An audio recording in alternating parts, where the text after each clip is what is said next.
remorse, more than guilt, remorse. Come on. There's no future. I failed. I never, I didn't get to finish it.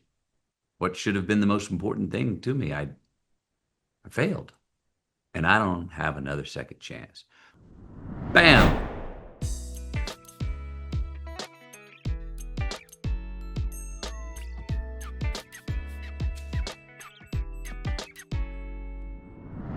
Hi, I'm Jonathan Bloomberg, writing for Movies in Sweden. Hi. Hello.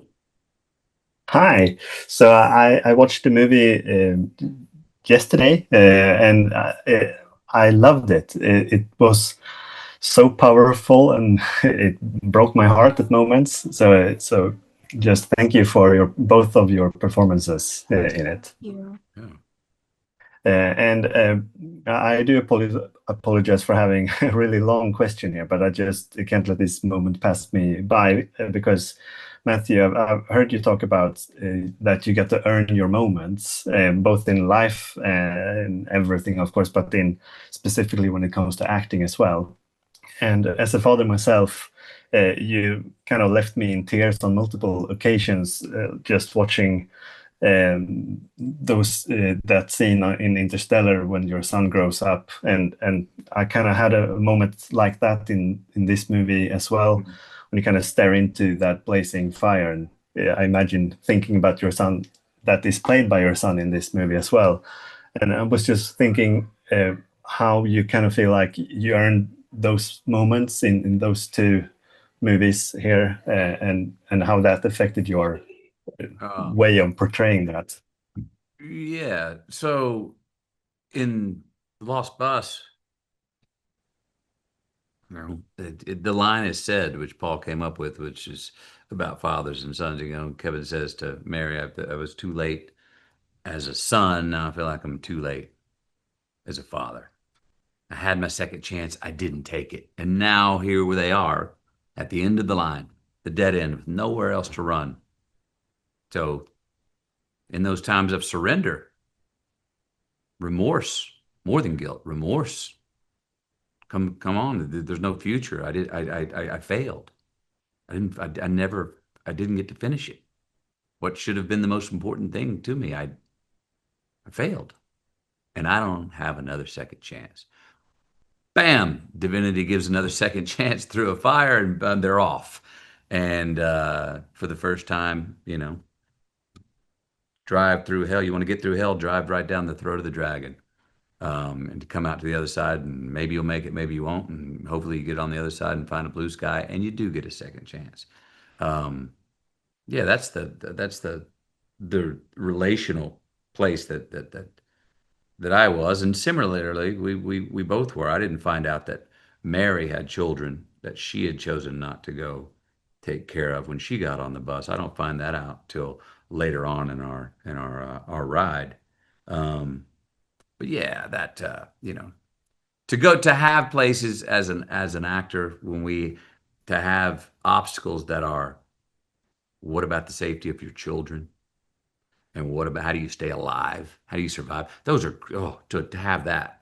That's more than emotional conflict. That's like a pure survival. To have that is what why I think I love dramas because the ceiling and the basement of what you want or what you're running from and what you're running towards or what you need is as deep or as high as we personally want to make it, which is Yeah, drama. So when the stakes are survival, it's a wonderful real place to work from.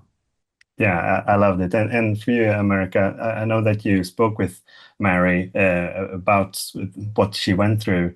So, what was it in particular that you kind of brought from that to heart to kind of portray your part on this? Yeah, interestingly, one of the things that Mary was adamant about was this mask that she had to put on to be what she thought she needed to be to the kids uh, in that moment, that she had to kind of subdue and suppress all of her own real inner experience and fear. And she had her two kids out in the town that she couldn't get to, couldn't communicate with, and everything that she had on the line. and that she was really adamant about this mask that she wore the whole time. And I took that to heart. And then through the experience of filming it and in conversation with Paul, we got to this point where it was so clear that the only thing that could happen was that the mask had to go. And she had to lose any sense of control and any sense that she could protect these children in this moment, that she could protect herself. And that really, at least for Mary on screen, was the character journey of, this is who I have to be to survive this moment. And then the truth and the reality is the only thing she could do was completely surrender. And when I read the script, I was so drawn to the moment where Kevin and Mary find themselves in the same place of surrender. And I was excited to explore, what truth emerges, what truth lives in a moment where there's nothing else for you, nowhere else for you to go. And so those were the things that were really like that human instinct to fight, fight, fight, survive, survive, survive, mask, mask, mask. And then the call and the demand of like, the only thing you can do is completely surrender. That dichotomy is so interesting. That contradiction. Yeah, I agree. So thanks a lot, both of you, for taking the time to speak with me today. And I'm also really looking forward to Brother from Another Mother coming down the line. So Yes. good luck with the premiere now. All right. Thank you now. Thank you.